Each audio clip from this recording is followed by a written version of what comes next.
Get the fastest internet available in North Central Washington by switching to LocalTel and get speeds up to 1,000 meg. Call 888-8888 today or go online to localtel.net.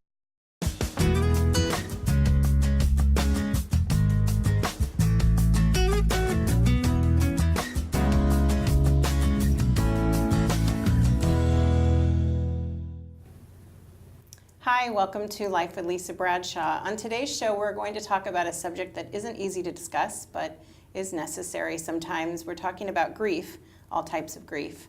I lost my husband 13 years ago and became a widow.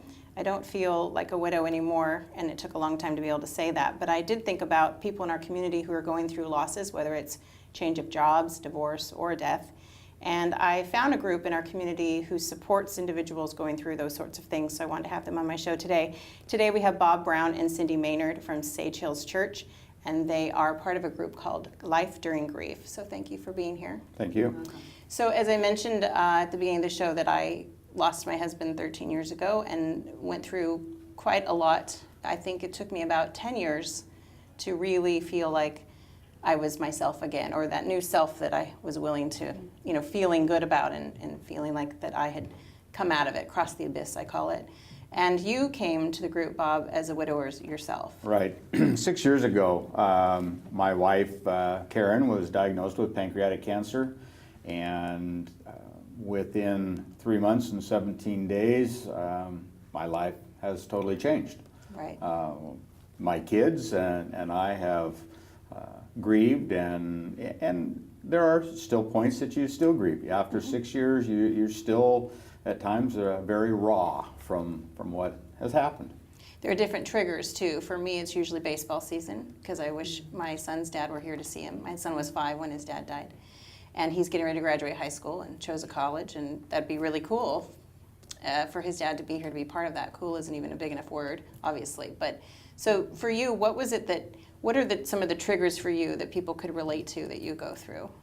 I think a lot of times it's music, something that, a song, you hear.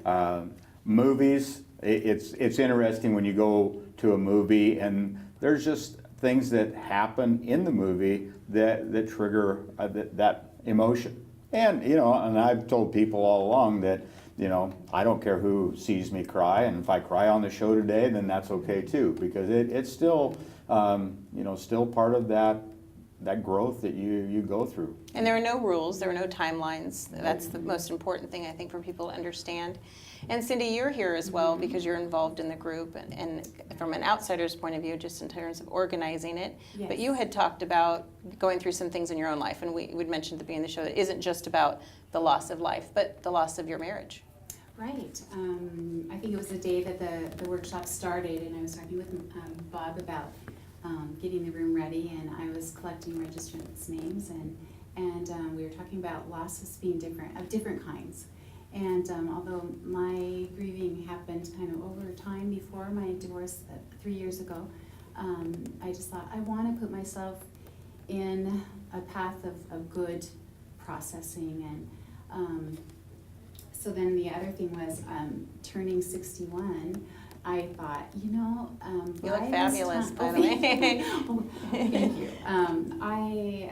By now, everybody has experienced a loss, and usually, and you're either having had experienced it or walking alongside someone who has. And I just didn't want to misunderstand grief for other people too. When I was a senior in high school, my English teacher, she put together a grief lesson at the end, a death and dying unit, she called it. And just in case there's something that we encountered, pretty early on in life that we would have to face. And a week after I graduated high school, my great-grandmother died. And that was a really kind of an eased way into grief because she was 92 years old. She lived a great life. It made sense. It was the part of the cycle. And then certainly going through other losses in my life, they hit you in different ways. And obviously the loss of a spouse is very life-changing for yourself and your children and everything. Right. Holidays, traditions, all of those things. What has the group given to you, Bob, that you don't think you could have gotten on your own? I think, and I tell the group when we start out that today we just became family because we're all going through a similar an event, whatever that might be, a loss of a job or divorce or a death or loss of a career. All of those things are part of that linking together. And you know, you sit and you listen to people discuss why they're there or what has gone on, and you just become a family. You know, everybody is suffering from a broken heart, and we're there to let people talk, to try to put a smile back in their heart. Yeah, it strikes me that it's not just important to say, because we've learned that, you know, healing needs a listener, but that the people around us who are hearing are really, really benefiting. So the tendency is to want to isolate yourself, but the opposite is what you need to do. Yeah. Yeah. And I think it's interesting how you were saying you didn't want to misunderstand grief. I think over the years, one of the phone calls I've received the most from friends, or received a Facebook message from someone I haven't seen in 5 years, but they need a little advice on the subject. For example, my friend lost his wife and her birthday's coming. Should I send him a card? Should I acknowledge that? And they're afraid that bringing that person up will stir up something in them. And I say, your friend is very aware that his wife's birthday is coming, and the fact that you remember his wife in that way will mean something. So anything you do from love is not a mistake. That's good. You know, I don't bake casseroles. It's not anything that I'm good at, but I can put some words together, and I try to do that in a way that is honoring that person's life, and then also speaking from my heart. So we give whatever we have to offer. You know, and you share a memory with that person, and just say, hey, thinking of you, here's this thing I remember about your spouse, you know, your child, your parent, or whatever it is. You know, and all it is just a nice, subtle way of saying, hey, I'm just, you know, just hoping that your heart is healing. Yeah, and I don't discount the casseroles or the food that's provided, because that's something that, you know, when you have a house full of grievers and people that need to be fed, I mean, for some people that's what they can offer. And so it is about just giving the gifts that you have to help someone through it. So let's take a break. When we come back, I want to talk more about, with Cindy and Bob, about the group itself, what you can expect if you were to attend, and the progress that you could hopefully make. We'll come back in just a moment. Stay up to date with what's happening in North Central Washington. Go to the NCW Life community calendar at ncwlife.com. Hi, we're back. We're talking with Cindy Maynard and Bob Brown of Sage Hills Church. They are part of a group called Life During Grief. We are talking about our own individual experiences with grief, but also we were going to talk more specifically about what the group offers. So you said that there are some materials, even little bits of homework, workbooks that they can get? Yes. There's a workbook that we give everyone, and Is this it kind of here? go, yes. Okay. Life During Grief, and so Bob really does a great job facilitating the class, and we go through it not really fast. It's just very conversationally driven. Easily read.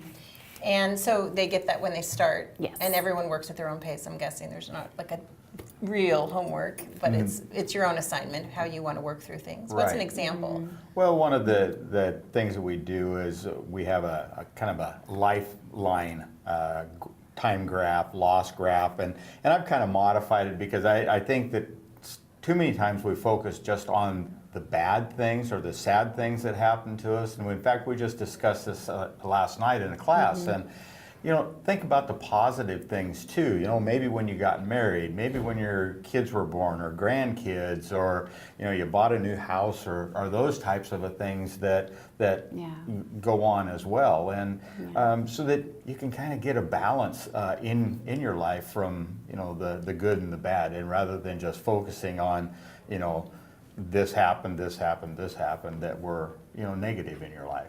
Well, and the thing too about talking about the loss of someone specifically and how that's relatable or not, there's always the, I don't know if debate's the right word, but the conversation about if you lose someone suddenly, is that more difficult than if you have a year prepared time when they're sick.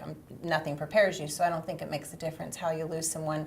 I think the other part of the conversation sometimes is, you know, for me, losing him early in our marriage, only 10 years into our marriage, those are years that we didn't get together, but I could focus on what we did have, and him getting to be there for those first 5 years of our son's life.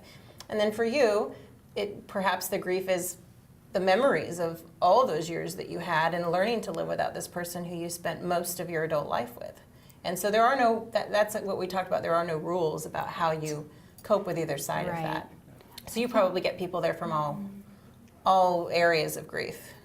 Sudden loss, long-term loss. Yes, you know, and various types of loss, you know, from suicide to, you know, car accidents. And one of the people, you know, they had been married for 50 years, you know, but the neat thing is there's lots of things that, you know, that you can do for memories that, you know, bring out that life or whatever that it might have been with using, I don't know, cards. We talked about the other night about releasing balloons and, you know, putting a note on the balloon or inside of the balloon and letting the balloon go. And, you know, you just think about, you know, those types of things that, you know, you can use as Those are healing times. Right. We do that. My son and I do it every year on his dad's birthday. We have since the first year. And his family, my late husband's family in Texas does it on that day as well. And in the beginning, my son would write a little card, you know, take a little note and throw it up there and send it up. And I remember one year he signed his name in cursive. And I looked at that R and I thought, wow, he's growing up, he's writing cursive. And it's so funny because then he grabbed the note and added, "Look, Dad, I'm writing in cursive now." And I didn't say it out loud, but I thought that's something he's recognizing. I'm growing up, so what is, you know, what can I share? What can I send up that way? So I think that we have these, I don't know if they're rituals or traditions that we can add, you know, share that help with that. And so in your circumstance, because you said you talk about all types of grief, you had to deal with the same thing. You had this idea of what your life was going to be, just like we did. And then one of the things that I've said is I had to learn who I was without that person. I didn't know myself without that person. So you had to do the same thing. I think that you feel in whatever kind of grief that you're in, that you just are standing out like a sore thumb and that you are somehow this oddity. I mean, I heard someone say one time, oh, I felt like I was walking around with a big D on my chest for a while. For a divorce. Yeah. And really in the group setting, and we were hearing this last night, was, you know, I feel like I'm not going crazy. I am not normal, because these feelings are real, but when you express them and you realize other people are feeling them too, it's that community again that we just have to have each other.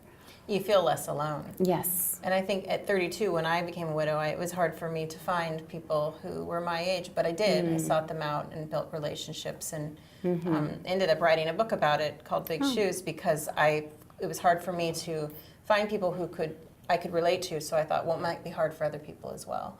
And so that was a healing experience for me to sit down and write it all down, 382 pages. And it's good because my son has that forever to read and know what we were willing to go through to try to keep his dad here. But the other part about the group that I wanted to see if you guys could talk about a little bit is what is the feedback you get from the people who are participating? What is it? What are they feeling like they're gaining? Just for the people who are watching who are maybe on the fence about going because a group seems kind of hard to do. Well, I think that what most of them get out of it is an opportunity to talk to other people that are going through exactly the same thing. And we've got 18 people in this group that we're doing right now, and all of the instances are a little bit different that are there, but yet they need somebody that can listen. And sometimes they don't have anybody at home. Maybe they're down to the last person in their family, and they just don't have a friend that they can go confide in. And When we start with the very first night, we do just a little introduction, and then I generally tell my story, and then we're open. Right. And the last two groups, we haven't made through the first chapter for the first two meetings. Because people are talking sharing. They're telling about their their stories. stories. Yeah. I really believe in the idea that if we are willing to share our own stories, then that really opens up the possibilities. I've always thought, well, if I lend my story, then maybe people are more willing Yeah. to share their own. Right. And Yeah. that's the idea you're talking about. It is. It's a vulnerability that begins with Bob, and then it spreads around the room, and I'm always kind of surprised Right. that people go for Are that. so willing. Yes. So let's tell people when the group is called Life During Grief. It's put on by Sage Hills Church. We're talking with Cindy Maynard and Bob Brown. And when can people go, when is the group? Where do they go? Where can they get more information? Right. Contacting Sage Hills Church would be the best way. We generally offer 2 classes a year. It's 8 weeks long. If people want to stay longer, than the 8 weeks, we've done that. And but we generally have one in March and then one in about October time. Try to finish before Thanksgiving, and this one will finish in about 3 more weeks. Okay. So they can get in touch with you about that one coming up in October then? Yes. Okay. Well, when we come back, thank you both for being here. You're welcome. Thanks for sharing your Thank you. story, both of you, and for sharing the information. I hope people reach out to you. I know October seems like a long ways away, but you never know what you'll encounter between now and then, and what you might need, what help you might need. Well, and too, if they just need to have somebody to talk to, Yeah. have them call the church. They You can don't have get- to wait until We October don't for have that. to wait. Exactly. Yeah. And We have a lot of even groups. just sitting and talking, one-on-one with someone, we're open to do that as well. Please join us weekly for the 12th District with yours truly, Carrie Condata. Check your channel guide for times or go to ncwlife.com for details.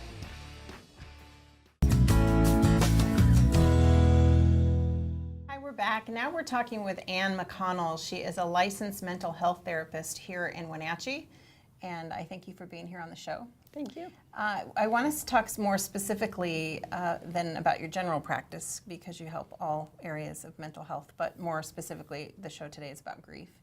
And I don't mind sharing with the audience that Ann has been someone who's helped me through the grief that I've gone through over the years since the loss of my husband in 2004, so I've known you for quite a long time.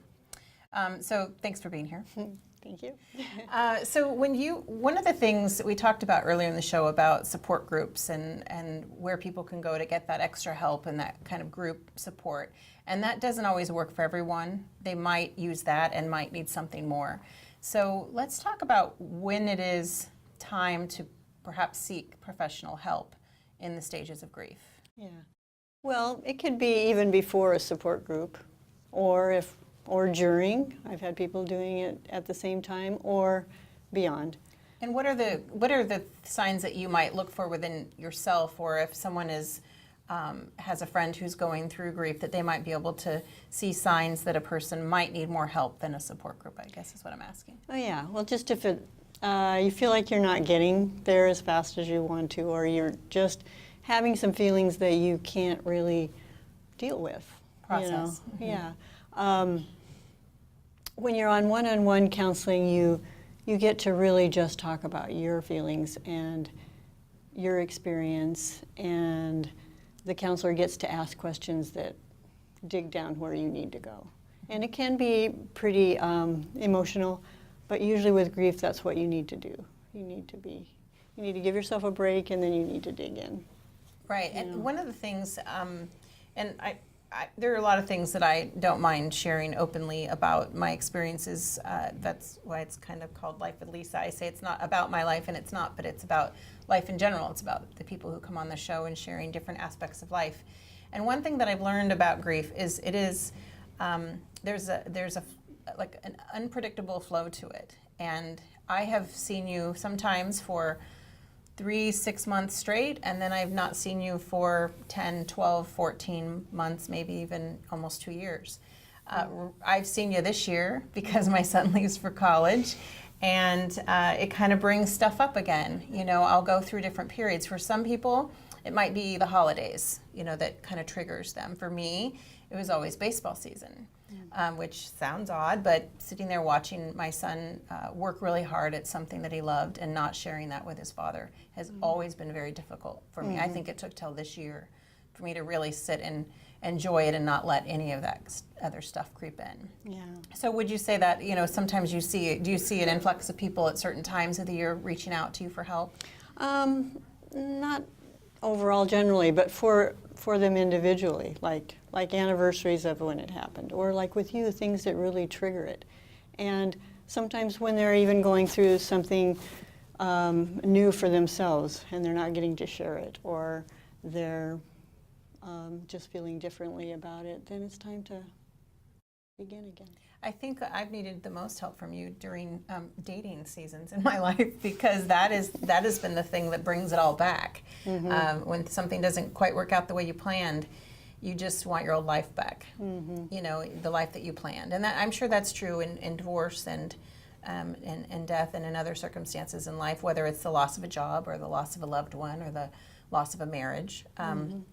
And so when one of the things, what's the advice you give for people who are reluctant about counseling, who think, I don't need that, that's, it would seem like a crutch or something that is a step beyond what they're willing to do for themselves? I always tell people it's really a treat for them. It's the attention gets to be on them, and their inner thoughts that they don't share with family and friends, maybe because it's too hard, or too hard on the other person, or maybe they're just afraid to go there by themselves, and you've got somebody that's third party but had some experience, and you get to go in and explore that stuff and be okay. I think that's a good point to make. That I look forward when I'm having sessions with you. I'm on a real good upswing right now, so I haven't seen you in a while. But when I am going to see you, I look forward to it as much as I look forward to going for an every other week massage. Really, I do, because I feel like it's healthy, and it's a way to kind of cleanse what's kind of boggled up in my mind and in my heart and the deepest parts of me, and kind of try to work that stuff out, just like you do physically with a massage or seeing your doctor. It's as important as that. Absolutely. So what do you think, what is your advice then, or what is your process for, what can people expect when they come in to see you for a first time, or as the I don't treatment if is the word, but as the visits progress? What can someone expect starting out? Well, starting out, it's all getting to trust the counselor and being able to say what you want to say. And I think it just gets deeper as it goes along. And then as you start to really heal, then it almost lightens up again, I think. You feel like, one time I had a young one come in and say, I'm cured. That was so cute. But yeah, it's just, but life's a process, and grief never goes away completely. It's a part of you forever, just like the love is always a part. Yeah, and I think that the more we can surround ourselves with people who can support that, I think that's the difference it makes, whether it's counseling, family members, friendships. My husband's been gone for 13 years now, and sometimes it feels like yesterday, and sometimes it feels like every bit of that 13 years. But I don't have anybody in my life anymore who doesn't, even if they don't get it, they don't accept it. And I think that that's part of it, is surrounding ourselves with people who support us and understand that what we need, even if they don't understand it for themselves. Absolutely. And I think counseling's a good start. Yeah. Well, thanks for being on the show today. Oh, thank you.